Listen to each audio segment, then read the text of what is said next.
Hey everyone! Today, we're diving into the latest developments in the Iran-US negotiations over the Strait of Hormuz. It's a complex and tense situation, and I'm here to break it down for you. So, buckle up and let's get started. First things first, let's talk about the Strait of Hormuz.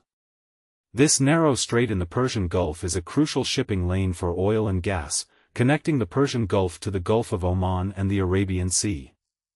It's a strategic choke point, and control over it has been a source of tension between Iran and the US for decades. Now, the latest news is that both the US and Iran claim they're close to a deal to reopen the Strait of Hormuz.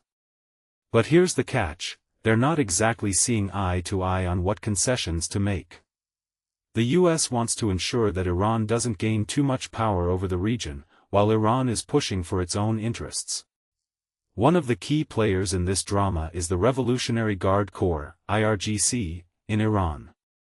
Their commander, Ahmad Vahidi, has made some bold statements. He says that as long as the US and Israel have nuclear weapons, Iran will continue to work on its own nuclear program for national security. This has raised concerns that Iran might be using the negotiations to buy time and avoid concessions on its nuclear ambitions. Israeli Prime Minister Benjamin Netanyahu has responded with a strong stance, vowing to prevent Iran from obtaining nuclear weapons, regardless of any diplomatic agreement. He's praised President Trump as Israel's greatest friend in the White House and expressed appreciation for the joint efforts against Iran's nuclear program. Now, here's where it gets interesting.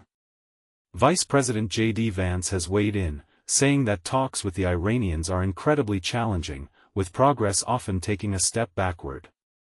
This two steps forward, one step back dynamic is a real challenge in these negotiations.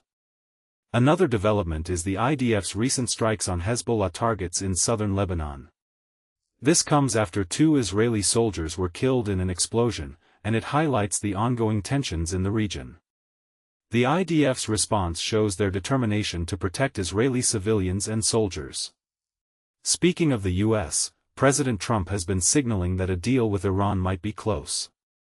However, Fox News contributor Mike Pompeo has warned that Iran has a history of not following through on agreements.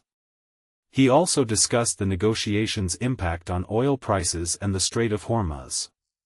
Additionally, retired Army General Jack Keane has questioned the trustworthiness of Pakistan, Qatar, and Saudi Arabia in the negotiations. He accuses them of favoring Iran over the US, which adds another layer of complexity to the situation. Now, let's talk about the maximum pressure campaign. The US has been exerting economic pressure on Iran, targeting oil brokers and tanker operators, and even Iran's shadow fleet. The US Navy's blockade of Iranian ports is also costing Iran tens of millions of dollars daily. This strategy aims to keep Iran on its toes while negotiations continue. President Trump has also addressed reports of the US running low on missile stockpiles, vowing to hunt down any leakers. He's emphasized the importance of a diplomatic resolution, but he's also clear that Iran cannot have a nuclear weapon. In conclusion, the negotiations over the Strait of Hormuz are a complex and tense affair. Both the US and Iran have their own interests at stake, and it's a delicate balance. The maximum pressure campaign is a significant part of this strategy, but it remains to be seen if diplomacy will succeed in achieving a lasting end to the conflict. What do you think? Let me know your thoughts in the comments.